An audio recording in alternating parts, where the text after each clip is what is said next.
ঢাকা ৮ আসনের সম্ভাব্য স্বতন্ত্র সংসদ সদস্য প্রার্থী এবং ইনকিলাব মঞ্চের মুখপাত্র শরীফ ওসমান হাদীর অবস্থা আশঙ্কাজনক এবং তার স্বাস্থ্যের পরিস্থিতি অপরিবর্তিত রয়েছে বলে জানিয়েছেন হাদীর চিকিৎসায় গঠিত মাল্টিডিসিপ্লিনারি মেডিকেল বোর্ড।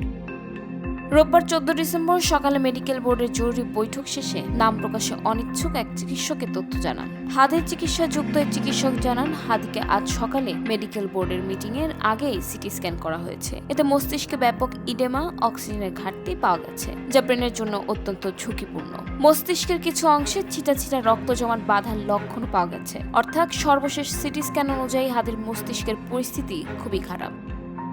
চিকিৎসকের ভাষ্য অনুযায়ী বর্তমানে লাইফ সাপোর্টের মাধ্যমে হাদীর শ্বাস প্রশ্বাস চালু রাখা হয়েছে, তবে তার কিডনির কার্যকারিতা স্বাভাবিক আছে। কিন্তু চিকিৎসকদের সবচেয়ে বড় উদ্বেগের জায়গা এখনো মস্তিষ্ক।